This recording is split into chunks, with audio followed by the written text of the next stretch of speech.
Wow, we have our second place winner at the OTS here. Should have been first. Yeah, and he did amazing. He played against the guy who won first and only lost to that guy. I don't know who he is. We got Little Boy Blue. Here we got some content for you guys. He want to show you guys something. Please tell us what you played today for your second place.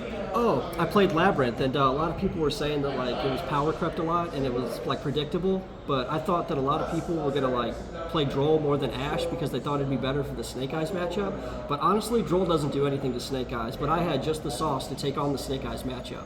Oh, really? Yeah, so I start things off with one Lovely and two Lady Lab. A lot of people try to play this like this, but I feel like if you lose any of these, you practically lose because they're your big monsters. So I always try to keep it at 2 and 1. I don't know why people try to play it like that, but I think this is the solid ratio, so I go with this. Up next, we play one of our favorite normal summons, Ariane. She's really good, especially if you get her on the field and then you resolve a big welcome. She lets you draw a card. If you're ever in a tough situation and your opponent special summons more than twice, you can slap this right on top of it and you can negate all their effects. So it's definitely a good card against Vanadium and lots of other big decks like Branded. So it's definitely solid. You can also normal summon Ariane, and if they activate Imperm, you can chain your big welcome, get her out of harm's way, special your big girl, and then you'll still get the effect of your Ariane. So she's very solid. A lot of people play her at 2 just to use her for the bounce, but you need to maximize her at 3 because you want to see that Labyrinth engine. Up next for the furniture, we play 3 Stovey, 3 Chandra, and 1 Coup Clock. I see a lot of people on 3 Coup Clock. I really don't know how I feel with 3 Coup Clock. I feel like somebody like me would accidentally draw all 3 of them at the same time, and I think just seeing enough of it and it being a searchable card is enough. A lot of people run 2 Chandra. I just think you need to maximize your Labyrinth engine as much as possible because you play a lot of blank traps and you just don't want to open up a bricky hand with them. So I think it's always good to maximize the Labyrinth engine as much as you can. Up next, we play 3 Arias. I'm a bit iffy on this card, but when she comes up and she's clutch, she comes through.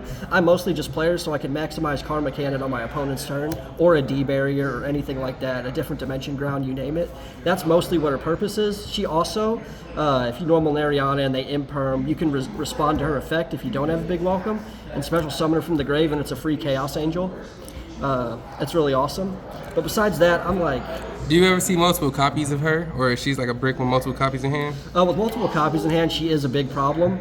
But if you see 1 and you're going second, it's very nice because you're mostly seeing a lot of your purple cards. Oh, so. you do use the furniture to ditch her out when you don't really need her? Yeah. Okay, it makes sense.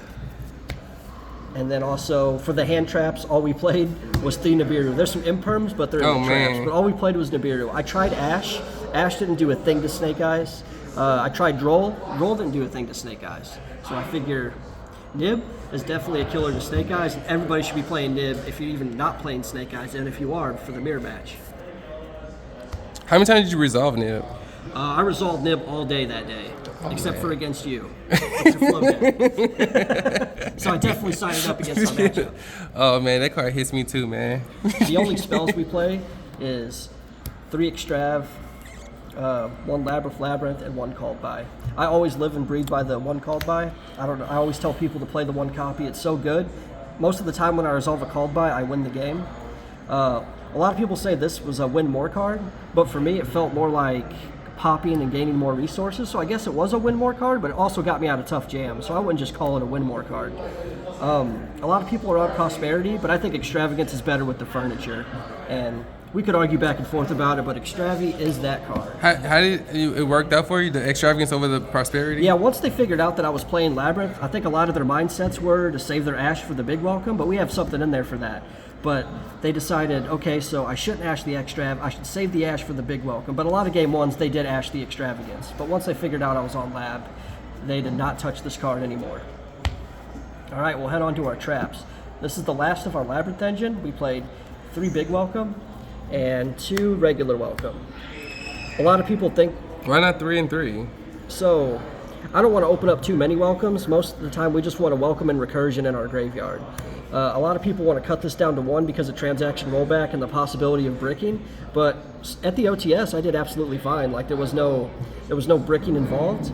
I think 2 is like a solid ratio, especially with DD Crow banishes 1 card, right? Yes. with DD Crow running around, you don't want to lose this card because this is your recursion. It helps you combo off with your Big Welcome because these two cards like are super strong together, even if Big Welcome is the strongest of the two. So I definitely think two regular Welcome and 3 Big Welcome is the right ratio.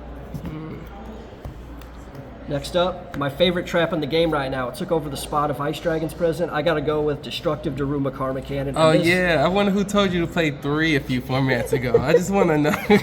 Yeah, how did this card work out for you? Oh, this card was amazing. I played Raid Raptors match 1. I'm sure it was. And I soloed Raid Raptors with this card alone. And also against other matchups like Voiceless Voice. It just gave me extra turns to get more traps and just recursion and search that D barrier against Voiceless Voice and win the game. So it's been extremely helpful for me. I would not cut this down. I think this card's solid no matter what format we're in. This card is the nuts. And guys, he will flip this in front of you. He will flip this card on you in front of people when they're watching. I knew he was going to search it on me, so oh man, I knew. I respected the deck.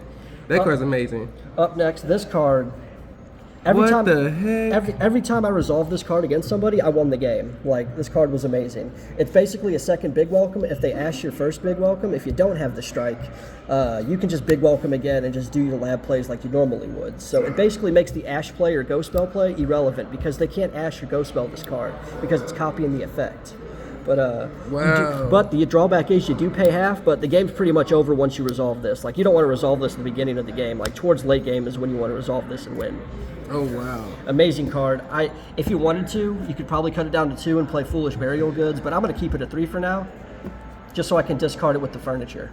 And the last of our hand traps, we played 3 Infinite Impermanence. I usually go back and forth between Skill Drain and Impermanence because you can do whatever you want. But so far, Imperm's been working out the best for me, especially here.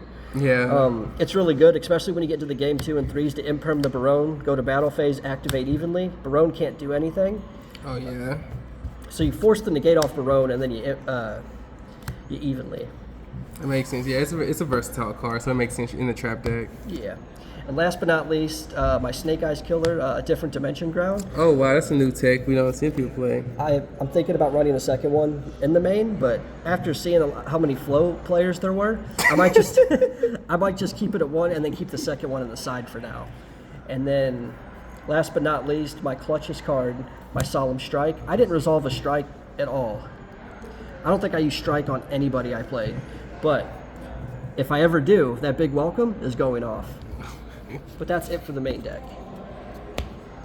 Moving on to the side deck, we play 3 Ash Blossom, surprisingly. I kept this on the side in case I ran into Branded or a mirror match or just anything else, because it doesn't do anything to Snake Eyes. It does things to a lot of rogue decks. It'll definitely hurt a rogue deck. But besides that, yep, 3 Ash. We also played some more Snake Eyes. We played Shifter. We played 3D Shifter. We both played Shifter. I resolved this twice, and the Snake Eyes player could not play the game. Oh wow. Or he could probably throughout the play whole the tournament, game. you resolved it only twice. Yeah, only twice. Okay, it didn't come up that much. No. But when I did, though... Yeah, it shuts down. Yeah, they would just end their turn immediately. They could probably play into it if they wanted to, but they probably just didn't want to. And then we played 3 Droll. So just in case we saw Manadium there or anything crazy that adds from deck to hand. Card's super solid. Like I said before, it doesn't do a thing to Snake Eyes, but it's a nice card.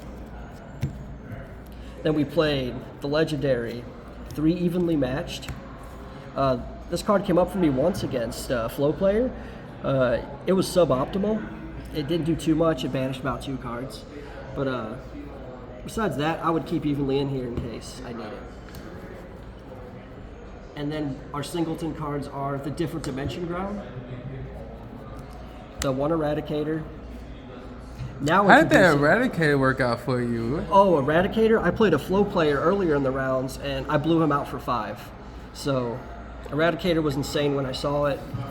I played Deck Debbie for the Flow matchup. This is actually a thing I just added in. I didn't have this yet.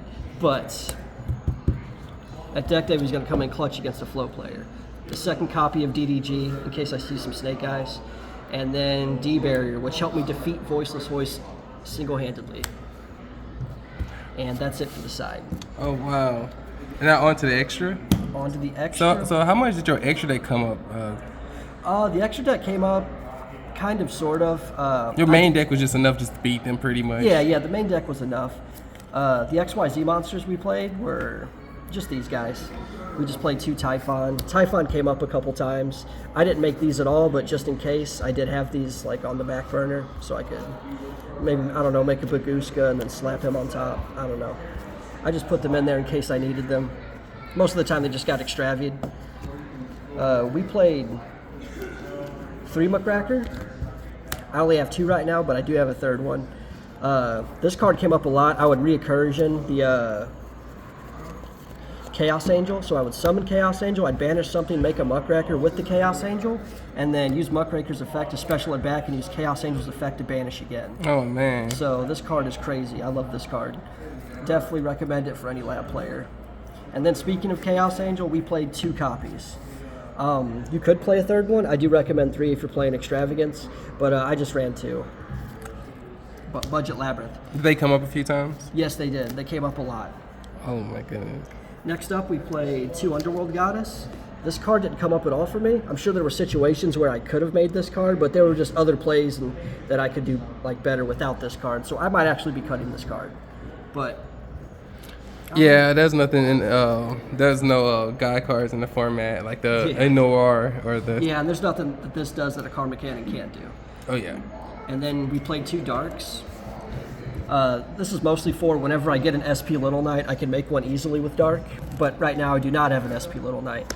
But it's also good to bring back your opponent's monsters. And it's just a nice, there's a handful of Darks in the format. yeah, it's a nice card to have. And then last but not least, we played an Anima. Actually, there was a time where Anima actually went off in one of my games and they impermed it, but it was worth it because we dodged the imperm and we got our Labyrinth combos off. So he's a very good bait to stop an imperm or anything that's in your way. And if you're wondering how I even make him, either Kuklok or Droll is how I usually make him. And then, just because we're still frightened from last format, from the Ibly lock, we played 1 Link Karibo just in case they tried to Ibly lock us. And that's the only reason why it's in the deck. Oh my goodness. And that's it for the extra. Oh wow, man! I want to say congratulations on 2nd place. Will you be attempting to go to the nationals on the? Yes, I am. I Oh will be wow! there. Oh well, you heard from him, folks. We got 2nd place lab player, Little Boy Blue.